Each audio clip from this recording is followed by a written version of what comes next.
अस्सलाम वालेकुम student, my name is Asfania और welcome to my YouTube channel Madakhir academy. Student, आज के लेक्चर में हम सीखने वाले हैं क्लास 9 के मैथ का यूनिट नंबर 2 लोगैरिथम। स्टूडेंट, आज का जो लेक्चर है वो एक्सरसाइज नंबर 2.1, 2.2 एंड 2.3 से रिलेटेड है, क्योंकि एक्सरसाइज नंबर 2.1, 2.2 एंड 2.3 में हमने जितना भी काम करना है वो डिपेंड करता है आज के लेक्चर पर। क्योंकि जब तक हम लोगैरिथम के इम्पोर्टेंट इन्फॉर्मेशन और साइंटिफिक नोटेशन को नहीं समझेंगे तब तक हम एक्सरसाइज को सॉल्व नहीं कर पाएंगे। तो पहले समझते हैं इम्पोर्टेंट इन्फॉर्मेशन ऑफ लोगैरिथम को। हमारे पास फर्स्ट लिखा हुआ है the concept of logarithm were introduced by Abu Mohammad Musa al-Khwarizmi. अजीम मुसलमान mathematician Abu Mohammad Musa al-Khwarizmi ने सबसे पहले लोगैरिथम को इंट्रोड्यूस करवाया था।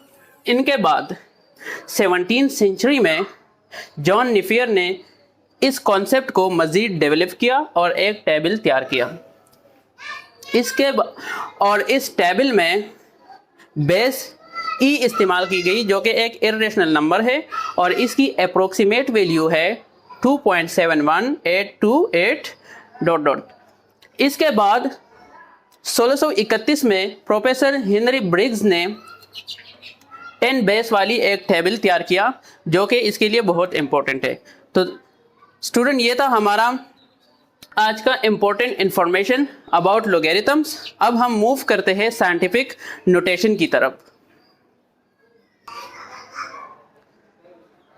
कि साइंटिफिक नोटेशन हमारे लिए क्यों इम्पोर्टेंट है और इसकी ज़रूरत क्यों महसूस हुई। क्योंकि कोई भी चीज़ बिना ज़रूरत के वजूद में नहीं आती और ना कोई चीज़ खुद ब खुद वजूद में आती है। इसलिए कहते हैं necessity is the mother of invention, यानी ज़रूरत ईजाद की माँ है। जिस चीज़ की ज़रूरत होती है वो वजूद में आती है। तो हम समझते हैं साइंटिफिक नोटेशन को कि साइंटिफिक नोटेशन की ज़रूरत क्यों महसूस हुई। तो स्टूडेंट, साइंटिफिक नोटेशन की ज़रूरत यूँ महसूस हुई कि जब साइंसदानों ने बहुत सारी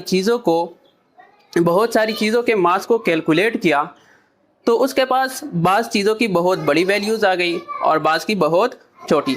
मिसाल के तौर पर जब सूरज से ज़मीन तक का फासला कैलकुलेट किया गया तो हमारे पास वैल्यू आई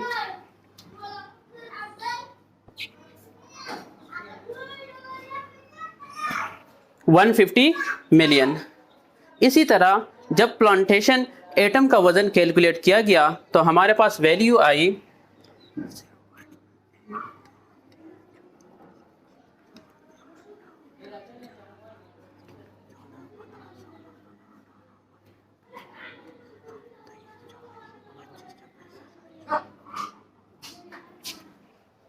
ये वैल्यू आई, जो कि बहुत छोटी है। इसी तरह जब ज़मीन के मास को कैलकुलेट किया गया तो हमारे पास वैल्यू आई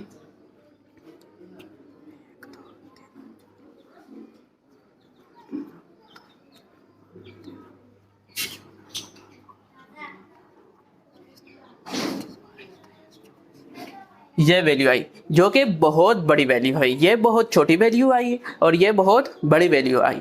स्टूडेंट, यहाँ पर आके कैलकुलेटर फेल हो जाता है क्योंकि ये बहुत बड़ी वैल्यू है, हमारे रेंज से बाहर है। क्योंकि ना इसको हम ठीक तरह से रीड कर सकते हैं, ना इसको पढ़ सकते हैं और ना इसको बार बार लिख सकते हैं।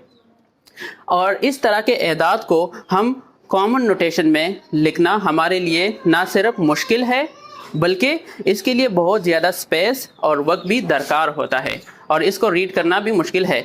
तो इन तमाम मुश्किलात के पेश नज़र साइंसदानों ने बहुत छोटी वैल्यूज़ और बहुत बड़ी वैल्यूज़ को लिखने के लिए, समझने के लिए एक जामे तरीका राइज किया, जिसे कहते हैं साइंटिफिक नोटेशन। अब साइंटिफिक नोटेशन क्या होता है और साइंटिफिक नोटेशन हमारा क्या हेल्प करता है। तो scientific notation is a short way to write very large and very small number. Scientific notation बहुत बड़ी नंबर को भी लिख सकता है और बहुत छोटी नंबर को भी लिख सकता है। यानी हम ये कह सकते हैं कि साइंटिफिक नोटेशन की मदद से हम बहुत बड़ी वैल्यूज़ को छोटा करके लिख सकते हैं और बहुत छोटी वैल्यू को थोड़ा सा बड़ा करके लिख सकते हैं, जिस तरह हम माइक्रोस्कोप में करते हैं। मिसाल के तौर पर अगर हम माइक्रोस्कोप में किसी चीज़ का स्टडी करते हैं जो हम अपनी नॉर्मल आई से नहीं देख सकते, मिसाल के तौर पर वायरस हो गया या और भी बहुत सारे ऐसे ऑर्गेनिज्म है जिसे हम अपनी नॉर्मल आई से नहीं देख सकते, तो माइक्रोस्कोप की मदद से हम उन्हें थोड़ा बड़ा करके देख सकते हैं, हम उसके देखने के काबिल हो जाता है। माइक्रोस्कोप क्या करता है? माइक्रोस्कोप उन छोटे छोटे वायरस को थोड़ा बड़ा करके दिखाता है। तो यही काम साइंटिफिक नोटेशन भी करता है। साइंटिफिक नोटेशन की मदद से हम बहुत छोटी वैल्यूज़ को थोड़ा बड़ा करके लिख सकते हैं और बहुत बड़ी वैल्यूज़ को थोड़ा छोटा करके लिख सकते हैं। मिसाल के तौर पर ये हमारे पास है बहुत बड़ी वैल्यू 150 मिलियन, इसको हम छोटा करके इस तरह लिख सकते हैं साइंटिफिक नोटेशन के मुताबिक। स्टूडेंट एक बात याद रखिएगा, अगर किसी अदद के किसी नंबर के बीच में कोई डेसिमल ना लगा हो तो डेसिमल उसके लास्ट में होगा, सही है? यहां पर अब इसको हम इस तरह छोटा कर सकते हैं साइंटिफिक नोटेशन के मुताबिक।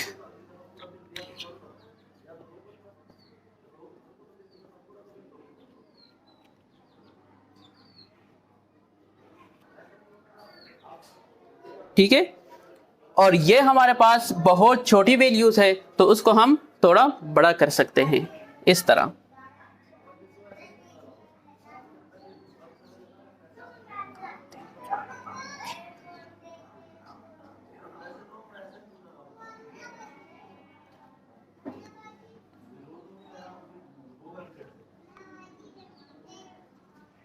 और ये जो हमारे पास है ये भी बहुत बड़ी वैल्यूज है, इसको थोड़ा छोटा करके लिखते हैं तो ये हमारे पास आ जाएगा।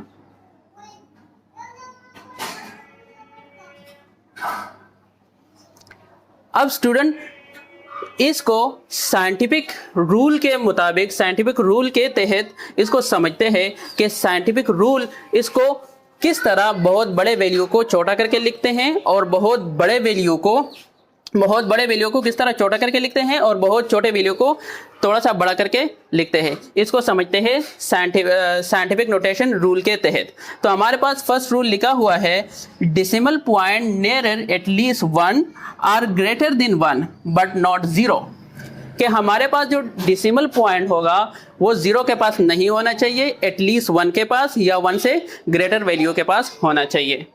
दूसरा कहता है डिक्रीज द ग्रेटर वैल्यू, कि हमने बहुत बड़ी वैल्यूज को छोटा करके लिखना है। थर्ड कहता है इंक्रीज द स्मॉलर वैल्यू, छोटे वैल्यू को थोड़ा सा बड़ा करके थोड़ा सा नॉर्मलाइज करके लिखना है। और चौथा है if the movement of the decimal point is toward left from its original position then the exponent of 10 will be positive. और एक पांचवा रूल है जो कि यहाँ पर स्पेस की वजह से मैंने नहीं लिखा, लेकिन मैं आप लोगों को बता देता हूँ। If the movement of the decimal point is toward right from its original position then the exponent of 10 will be negative. First rule हमारे पास कहता है कि हमारा जो डेसिमल पॉइंट होगा वो 0 के पास नहीं होना चाहिए। भाई 0 के पास नहीं होना चाहिए तो फिर कहाँ? एटलीस्ट 1 या 1 से बड़ी वैल्यू के पास होना चाहिए। तो इसको हम यहाँ पर शिफ्ट करेंगे राइट से लेफ्ट की तरफ। अब दूसरा रूल कहता है कि डिक्रीज द ग्रेटर वैल्यू, के बड़ी वैल्यूज को डिक्रीज करना है जो कि बहुत बड़ी वैल्यूज है। अब देखो पॉइंट यहाँ से यानी राइट साइड से जब लेफ्ट की तरफ मूव करेगा तो ये वैल्यू थोड़ी छोटी हो गई। अब यहाँ से जब यहाँ आएगा, यहाँ आएगा, यहाँ आएगा, यहाँ आएगा, अब देखो ये 150 रह गया, वैल्यू बहुत छोटी हो गई। जब यहाँ आ गया तो ये हो गया जस्ट 15 रह गया, और जब यहाँ आएगा तो ये बन गया हमारे पास 1.5 जो कि बहुत छोटी हो गई।